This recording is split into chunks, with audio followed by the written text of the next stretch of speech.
Nosso tema hoje é paz. Mas como poderíamos falar de paz de forma significativa se antes falarmos sobre perdão? Não dá. O pressuposto da paz é o perdão. Onde há paz, há perdão. Vou falar sobre algo muito difícil. Não posso dizer que é algo que eu sou especialista.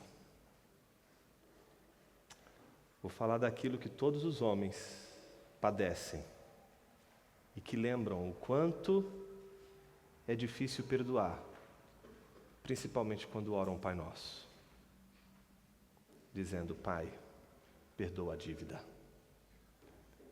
Pai, que possamos perdoar a dívida. Pai, que a gente perdoe como o Senhor nos perdoou.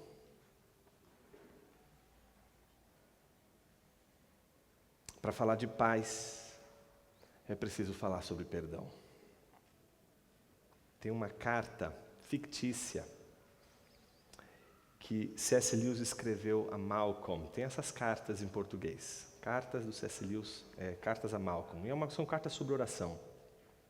E tem uma carta especial, a carta 20. A carta 20 começa exatamente assim. Quero contar para você o resultado de uma experiência longa que tive de oração. Pela primeira vez, depois de 30 anos, eu perdoei um homem que me fez tanto mal. Mas por que eu esperei tanto? Se foi tão simples perdoar. Porque perdoar, às vezes, é como nadar. A primeira vez que você entra no mar, você talvez não saiba o que fazer. Mas se você aprender a nadar com o tempo, aquilo vai ser tão fácil. Ninguém consegue perdoar sem ter tempo. Eu queria convidar você a ler esse texto, que fala tanto sobre isso. Versículos 22 em diante. Diz assim a palavra de Deus: Naquela mesma ocasião, Abimeleque, juntamente com Ficol, chefe do seu exército, falou a Abraão: Deus está contigo em tudo o que fazes. Agora, jura-me aqui, por Deus, que não agirás falsamente comigo, nem com meu filho, nem com o filho do meu filho, mas tratarás a mim e a terra onde viveste por algum tempo com a mesma bondade com que te tratei. E Abraão respondeu: Eu juro. Mas Abraão censurou Abimeleque por causa de um poço de água que os servos de Abimeleque lhe haviam tomado à força. E Abimeleque respondeu-lhe: Mas não sei quem fez isso. Nunca contaste a mim. Nunca ouvi falar disso, senão hoje.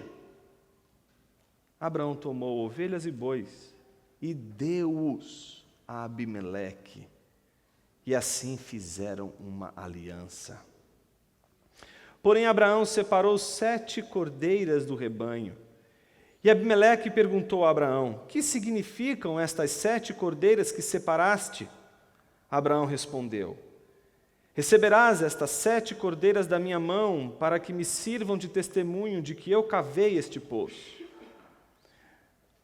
Por isso aquele lugar foi chamado Berseba, porque ali os dois juraram. E assim fizeram uma aliança em Berseba.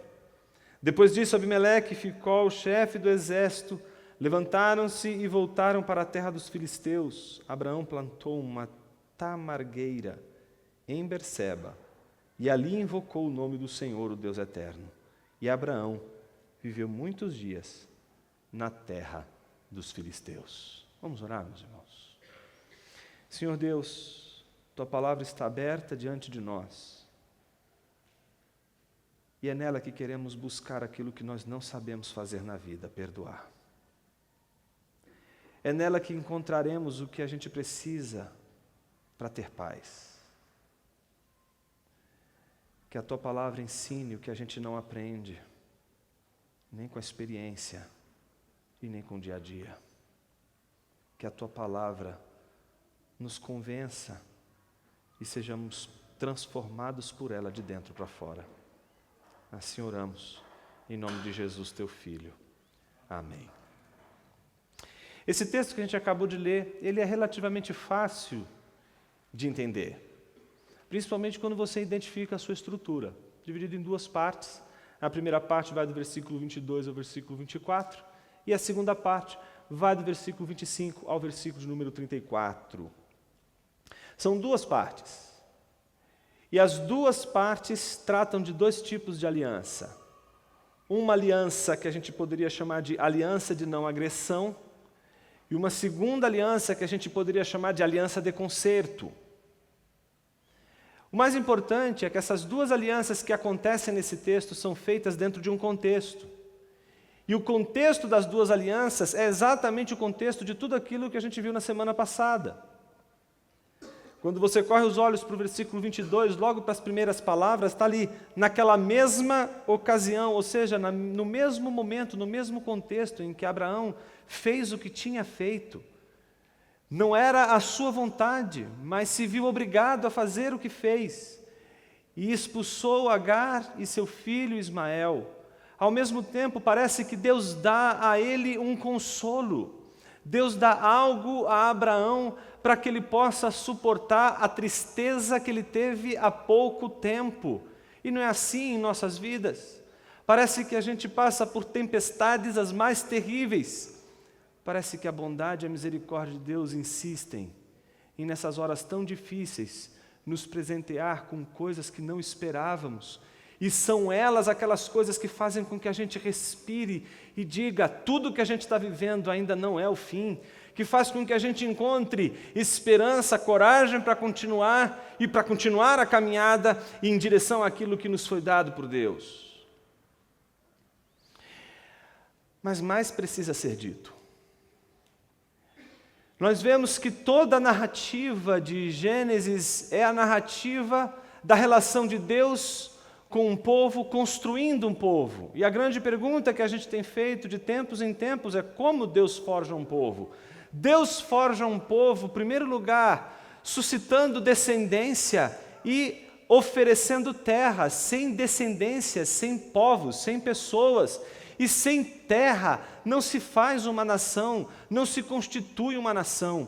Então tudo que nós vimos desde Gênesis 12 até então tem sido o movimento de Deus formar uma nação e dando a essa nação descendência e dando a essa nação terra. Descendência e terra. E ele acabou de passar por uma crise de descendência. Ele acabou de vivenciar, em primeiro lugar, uma grande alegria, a alegria de Isaac nascer, mas a tristeza de ter que se despedir de Ismael, de perceber que uma outra descendência, que faz parte da sua natureza, vai singrar os mares e vai correr pelo deserto, totalmente por um caminho distante e diferente.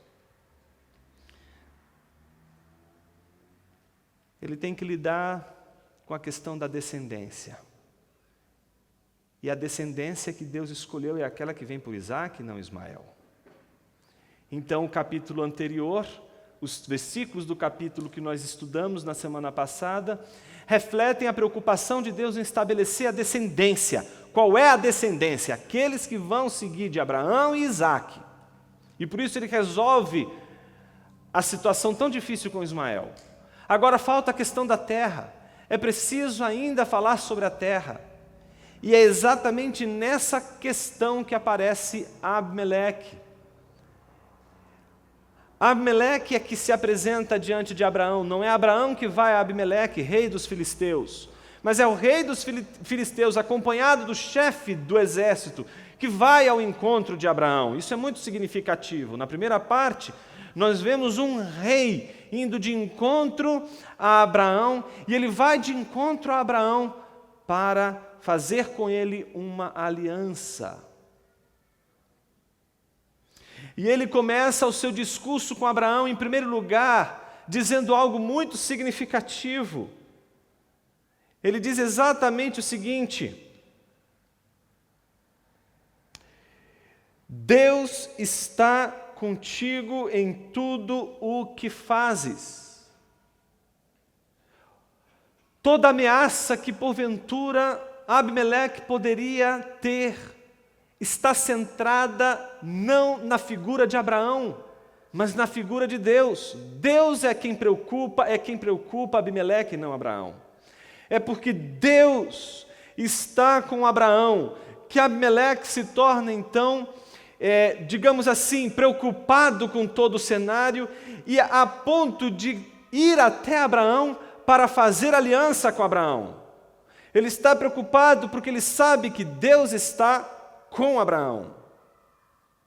E então, quando ele está diante de Abraão, ele pede que Abraão faça um juramento, de que Abraão não haja com falsidade, que Abraão não trate mal nem ele, nem o seu filho, nem o filho do seu filho, ou seja, a sua descendência, que os descendentes de Abraão não maltratem os descendentes de Abimeleque, que eles ajam com bondade, tal como eles estão agindo com bondade para com Abraão e sua descendência.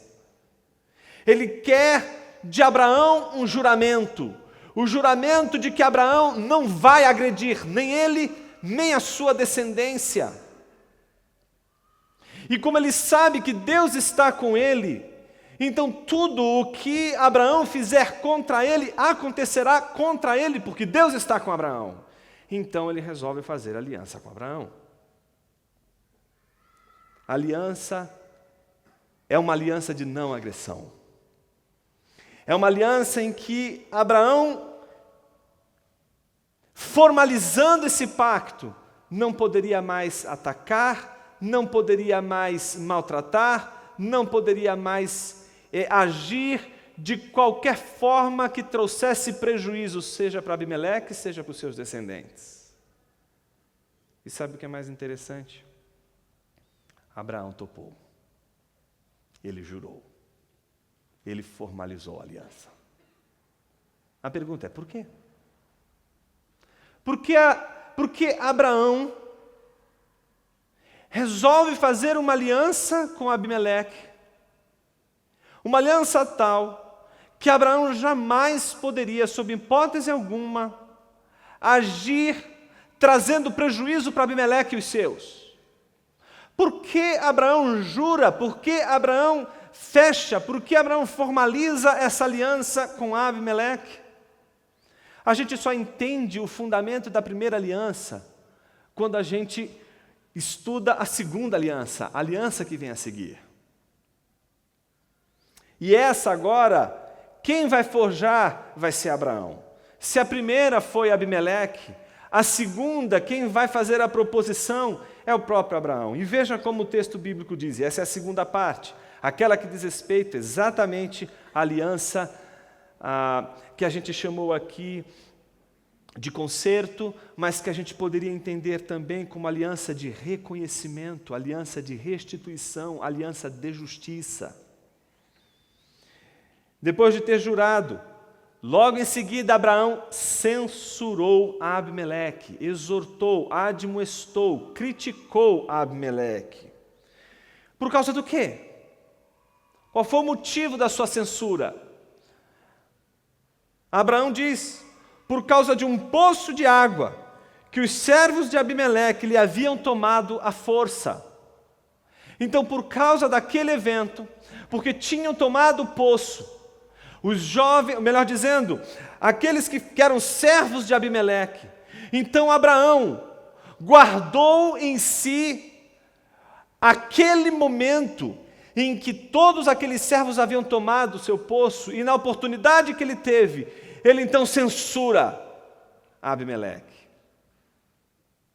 É interessante como a mágoa de Abraão aparece só depois que ele aceita fazer aliança com Abimeleque. E isso torna o texto ainda mais incrível, porque sabendo que Abraão tinha uma pendência, que Abraão tinha uma questão, tinha algo para ser resolvido com Abimeleque.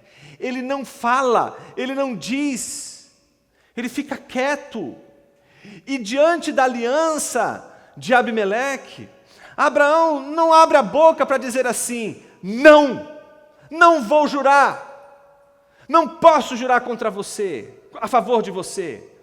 Você e os seus servos tomaram meu poço, vocês me trouxeram prejuízo, vocês fizeram mal a mim, agora vocês vão pagar com a mesma moeda, nós vamos perseguir você, e vamos em nome de Deus destruir um por um de vocês. Ele poderia ter feito isso, Deus estava com ele, mas a reação de Abraão é outra, ele aceita a paz com Abimeleque. Mas a paz não pode ser formalizada e resolvida sem que as questões sejam resolvidas. Isso não é uma lição para a vida?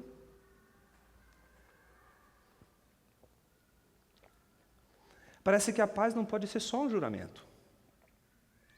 Parece que a paz não pode ser só a formalização de uma aliança. Ela tem que ser um compromisso com resolução de questões. Abraão tem uma questão com Abimeleque. Essa questão não impede Abraão de fazer aliança, de se submeter à aliança, e de, ao contrário, talvez, do seu próprio coração, aceitar aquela aliança e retribuir a Abimeleque de uma forma que não corresponderia se o seu coração estivesse tomado por ira, por rancor, por ressentimento e, sobretudo, por vingança. Entretanto, mesmo em paz com Abimeleque, Abraão tem questões com ele. E ele precisa resolver essas questões. E ele começa exatamente levantando a questão direta, de forma precisa. Ele não dá nem bom dia. Ele já chega direto e diz exatamente o seguinte: por causa de um poço de água que os seus servos de Abimeleque lhe haviam tomado à força, Abraão censurou a Abimeleque. E aí a gente vê a reação de Abimeleque. Qual é a reação de Abimeleque? A de espanto. Por que Abimeleque está assustado? Por que Abimeleque responde com espanto?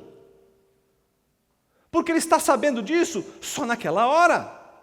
É naquele momento que ele está sabendo que tem uma questão aberta com Abraão. É naquele momento que ele sabe que Abraão tem uma questão com ele. Até então ele não estava sabendo dessa questão. Tanto é que ele mesmo diz com muita clareza: não sei quem fez isso, nunca o contaste a mim, nunca ouvi falar disso, senão hoje. Ou seja, Abraão guardou consigo uma questão com relação a Abimeleque, não contou, e Abimeleque não sabia do que tinha acontecido, e só descobre tudo o que tinha acontecido, e que isso era uma questão para Abraão, quando Abraão lhe fala. A gente poderia trazer isso para o casamento, a gente poderia trazer isso para amizades, a gente poderia trazer isso para relacionamento entre pai e filho, mãe e filho, pai e filha. A gente poderia traduzir isso em termos de relação entre presbíteros e igreja. A gente poderia traduzir isso na relação entre membros de uma igreja. A gente poderia traduzir isso para relações as mais diversas possíveis. E será que isso não é tão comum? A partir de questões mal resolvidas, não resolvidas, criarmos espantalhos? Será que as coisas não volumam e não ganham volume com mais intensidade quando essas questões ficam ali, soterradas? Entretanto, Abraão percebeu que era hora de resolver a questão com Abimeleque. Mas o mais bonito da atitude de Abraão é que para resolver aquela questão, ele não precisava se vingar de Abimeleque. Ele precisava resolver a questão. E é interessante como a coisa se constrói principalmente quando a gente lê dos versículos 27 ao 32. Logo depois de Abimeleque manifestar a sua surpresa, Abraão não fala nada, você não vê discurso, não tem discurso. O que Abraão faz? O texto diz que Abraão tomou ovelhas e bois e deu a Abimeleque, e assim fizeram uma aliança. Ponto. Está resolvida a questão. E aí o que ele faz? Ele pega das suas ovelhas, pega ali exatamente do seu rebanho, ovelhas e bois, e dá a Abimeleque. Segundo, Abimeleque fica espantado. Por quê? O versículo 28 diz que ele separou 7 cordeiras do rebanho, separou o que havia de melhor, aquilo que vai garantir, inclusive, o crescimento do rebanho de Abimeleque. Ele está dando algo muito maior. Numa aliança, sempre aquele que dá algo muito maior é aquele que está mais devendo. Quem está devendo é aquele que oferece mais para poder marcar a aliança. É Abraão que está com a consciência de que é ele que está devendo mais. E por isso ele dá. E dá as ovelhas, dá o cordeiro, dá o boi. Não somente isso. O versículo 29 diz que a reação de Abimeleque é uma pergunta. Que significam estas 7 cordeiras que separaste? Então Abraão diz: receberás estas 7 cordeiras da minha mão, para que me sirvam de testemunho de que eu cavei este poço. Então o que Abraão está dizendo? Abraão está resolvendo a questão. E está resolvendo a questão com Abimeleque. Abimeleque sabe então de Abraão que foi feita uma injustiça. Então o que Abraão está fazendo? Selando a justiça. O que Abraão está fazendo? Abraão está resolvendo a questão junto com Abimeleque. Abraão não está dizendo o seguinte: está tudo lindo, tudo maravilhoso, não é beijinho no ombro e vamos embora. Não! Eles estão resolvendo a questão, eles estão indo até os últimos pormenores. A questão não pode ficar ainda em aberto, ela tem que progredir até a sua resolução. E a resolução só acontece com a justiça. Por isso, não dá para se encontrar paz sem justiça. O shalom vem com a justiça. Sem justiça não há shalom, sem justiça não há paz. As coisas precisam ser colocadas nos seus devidos lugares, sim. Paz não significa esquecimento de tudo que foi feito no passado. Paz e perdão não significa que as coisas precisam ser simplesmente esquecidas, que as coisas precisam ser colocadas de lado como uma borracha que apaga tudo e pronto, final. Não, elas precisam ser resolvidas e elas têm que ser resolvidas até o final. E Abraão não vai sair daquela conversa sem resolver a questão até o final.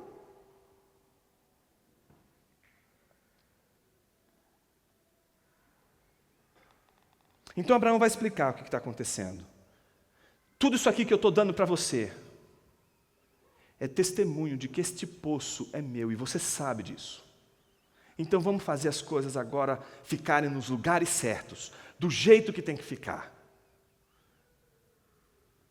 Abimeleque está de acordo com tudo isso e isso fica explícito, principalmente quando o versículo de número 30, Abraão responde dizendo: receberás estas 7 cordeiras da minha mão para que me sirvam de testemunho de que eu cavei este poço. Por isso aquele lugar foi chamado Berseba, que significa 7 poços.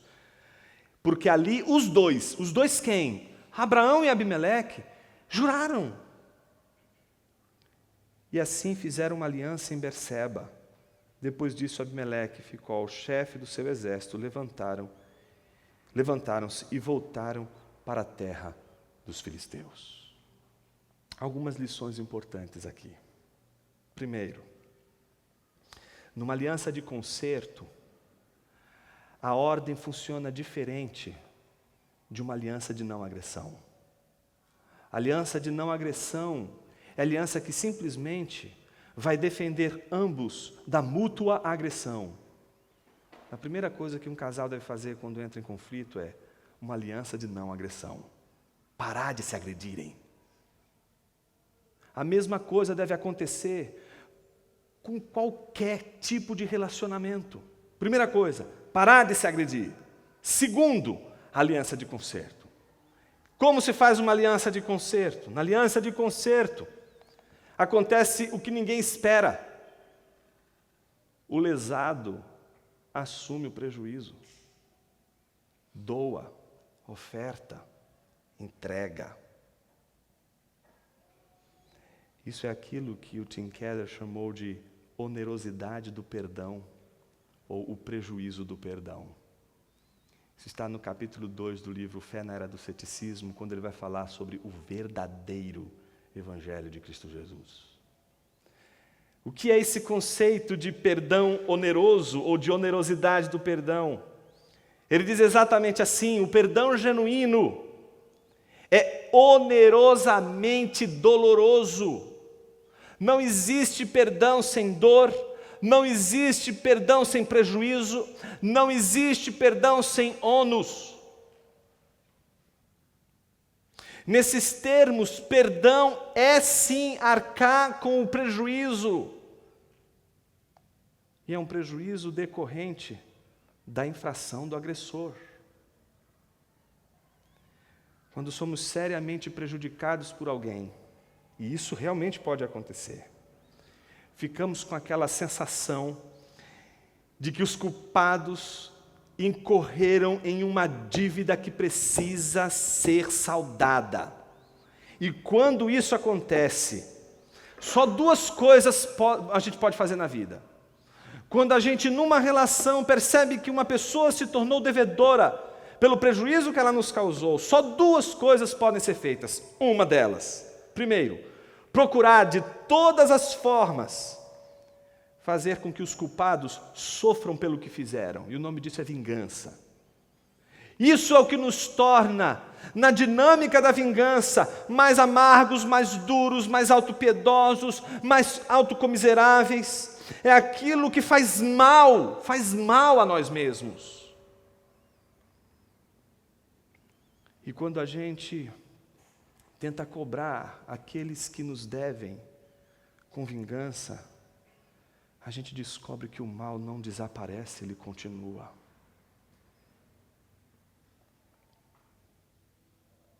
Não sei se vocês assistem, ou já assistiram, ou estão assistindo The Walking Dead. Mas tem várias cenas nesse seriado centradas exatamente na vingança. E como a vingança vai tornando pessoas tão pacatas, tão dóceis, tão sensíveis, em pessoas ressentidas, duras, agressivas.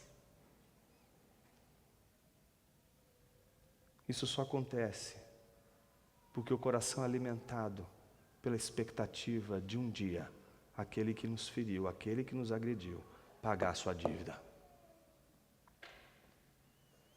Mas existe uma outra possibilidade. Se por um lado a gente pode escolher o caminho da vingança, a gente por outro lado pode escolher o caminho do perdão. E este caminho significa recusar-se a fazer os culpados pagarem pelo que fizeram. E é por isso que perdoar é tão difícil.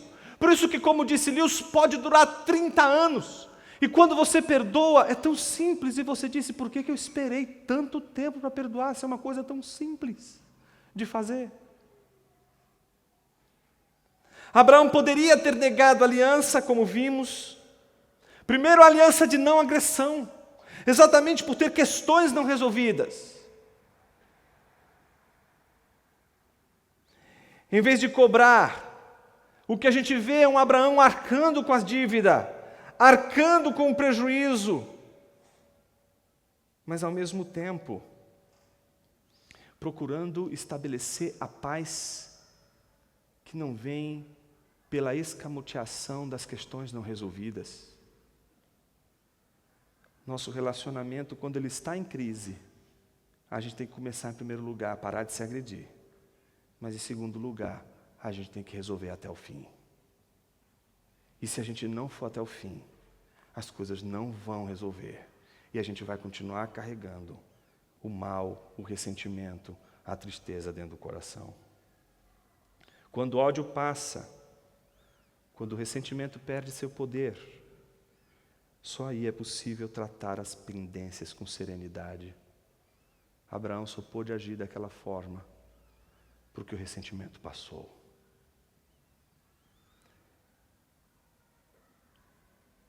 Há uma questão que precisa ser resolvida, porque ambos estão presos. Tanto aquele que deve perdoar, como aquele que precisa ser perdoado, são prisioneiros.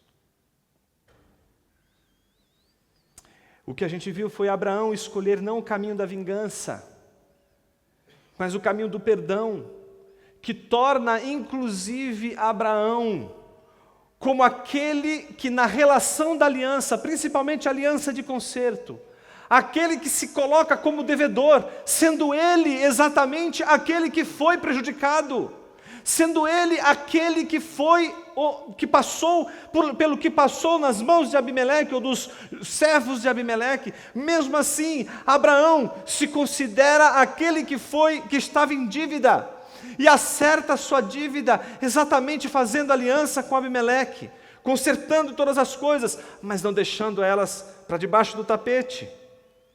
Ao revelar o seu desconhecimento e o seu engano, por sua vez, Abimeleque abriu a oportunidade do conserto. Chegou a clareza. Questões mal resolvidas são questões sem clareza. E a falta de clareza só cria demônios e faz você se achar um anjo.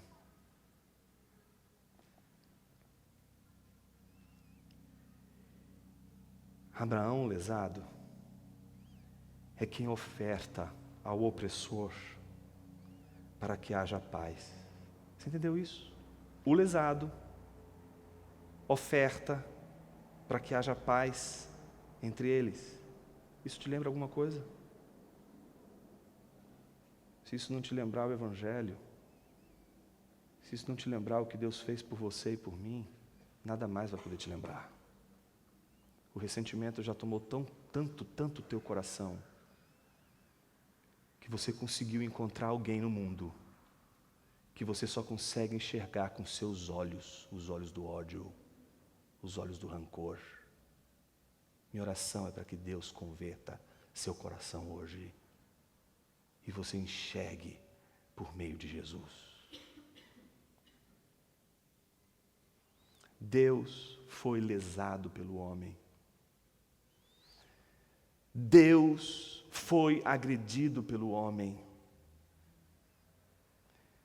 Mas a quebra da inimizade, o que interrompe a inimizade entre Deus e o homem, selando de uma vez por todas a paz entre Deus e os seus, selando a paz com o perdão de Deus, veio pela oferta de Deus.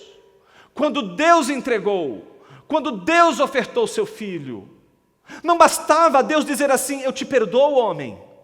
Não bastava Deus dizer: eu te perdoo e ponto. Por que entregar Jesus? Por que ofertar a Jesus? Por que entregar a Jesus? Por que dar algo? Porque aquele que é lesado é justamente aquele que salva. Porque justamente aquele que foi ferido é aquele que abençoa. Porque no reino de Deus é assim. As coisas funcionam de forma contrária à nossa animalidade. No reino de Deus não é o toma lá da cá. No reino de Deus não é a sua maneira de enxergar, não é o seu jeito de ver. Quem é você para não perdoar quem quer que seja, se Deus te perdoou? Como você tem coragem de orar a Deus se você não perdoa? Como você tem coragem de cultuar? Como você tem coragem de ser membro de uma igreja sem perdão? Como você tem coragem de ser filho de Deus e de se dizer filho de Deus se não há perdão? Uma pausa. Eu sei que perdoar é difícil. Eu sou como você. Quase uma cobra peçonhenta.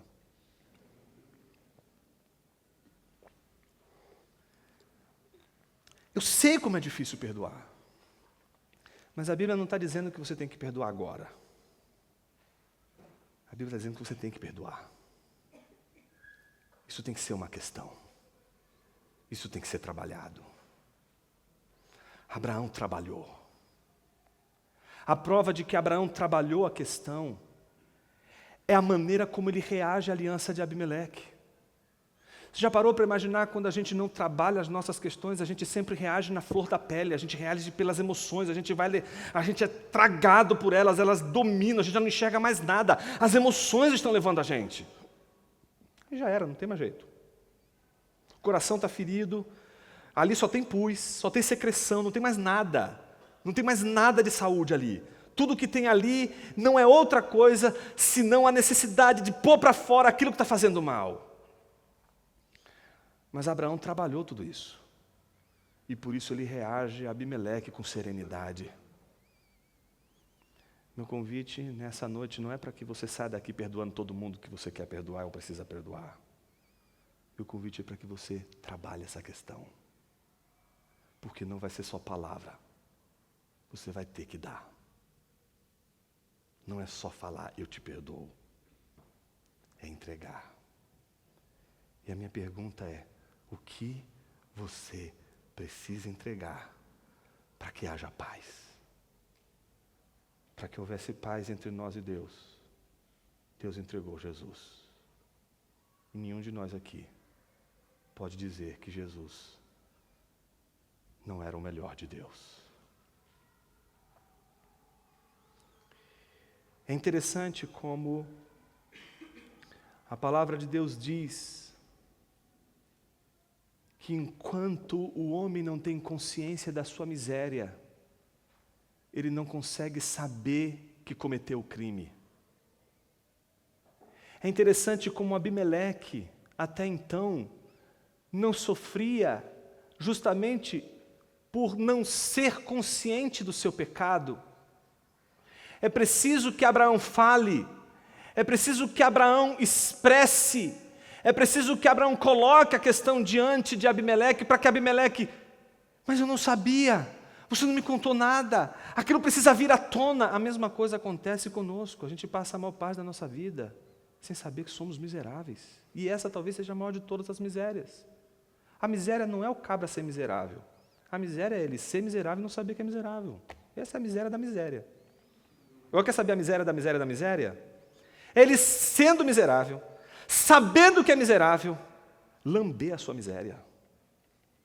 Esse é o miserável do miserável do miserável. Porque o que nutre o seu coração é aquilo que o destrói.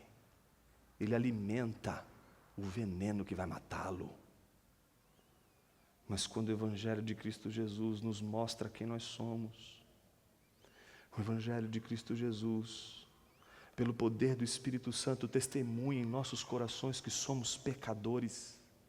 E quando a gente descobre que a gente é pecador, a primeira coisa que a gente faz não é outra, senão, me perdoa, Senhor, tem misericórdia de mim, tem compaixão de mim, Senhor, salva-me dos meus pecados. Não é isso que você fez?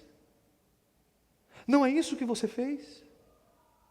Você pode lembrar hoje do dia em que você não conseguiu fazer outra coisa senão romper em lágrimas de desespero, clamando por misericórdia, por salvação de Cristo Jesus, pedindo perdão dos seus pecados e ao mesmo tempo saber a alegria de que você não precisava fazer mais nada, era só isso que precisava ser feito, só saber que cometeu pecado, porque Ele já fez tudo.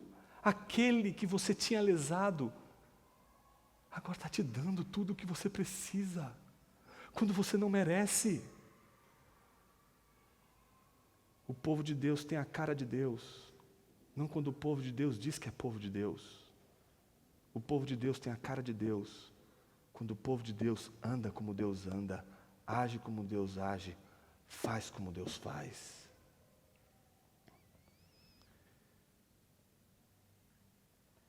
Para terminar, Versículos 33 e 34 são belíssimos. Eles terminam com a justificação do monumento de paz. Você já viu quando as civilizações, povos entram em guerra, constroem a coisa toda, aí vem a paz, não é? E aí se constrói o quê? Às vezes um monumento, não é isso? Um monumento para dizer, olha, acabou isso aqui, ou não é? As coisas precisam ter algum elemento que sacraliza, que fundamenta aquela mudança de estado. A Bíblia diz que Abraão plantou uma tamargueira, uma arvorezinha bem pequena e muito comum, que só existia no Negueb. Tinham várias delas, mas nenhuma naquele lugar. E ele plantou exatamente ali. Não para que todo mundo lembrasse daquela arvorezinha, mas para aquela arvorezinha única fosse o memorial pelo qual todos soubessem que dois homens ali firmaram uma aliança, não só de não se agredirem, mas de também resolverem a questão até o final, estabelecendo o conserto e a reconciliação. Nós temos um monumento. Esse monumento também é de madeira. Esse monumento é a cruz de Jesus. Não são todas as cruzes, mas só aquela cruz. A cruz que Jesus padeceu. Aquela cruz que foi marcada pelo sangue de Jesus. Ela se tornou o monumento de todos os cristãos. Por isso, quando você não tiver mais forças para perdoar, você tem um monumento que você precisa recorrer. Ele vai te lembrar de Jesus.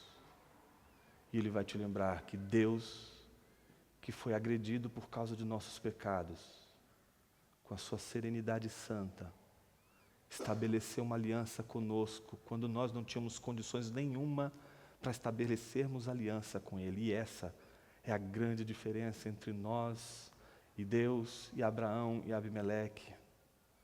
Abraão e Abimeleque estão traduzindo alianças entre iguais, mas a cruz de Jesus está estabelecendo a relação entre aqueles que não são iguais, entre o Criador do universo e uma criatura, entre aquele que é o centro do universo e aquele que é uma poeira cósmica do universo, entre aquele que é o ser do qual procedem todos os seres e aquele que recebeu o ser, aquele que sem ele nada do que foi feito se fez, aquele que por causa dele é o que é. O madeiro, a cruz de Jesus, está diante de nós como um monumento, para lembrarmos do que não podemos esquecer. O monumento existe porque esquecemos o tempo todo da história, porque o tempo todo esquecemos do que Jesus fez, porque o tempo todo esquecemos do passado. Então aquela arvorezinha precisava estar ali, para lembrar Abraão e Abimeleque, a aliança que eles fizeram, para que eles jamais esquecessem o que eles fizeram ali.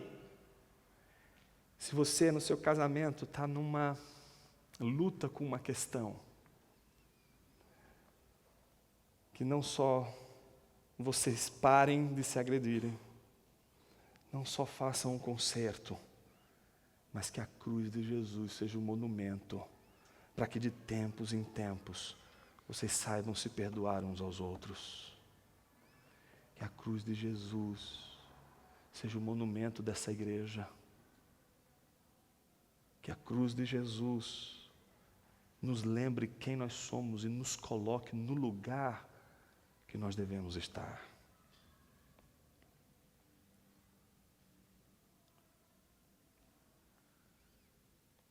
Esse monumento, que é a cruz de Jesus, nos lembra perdão,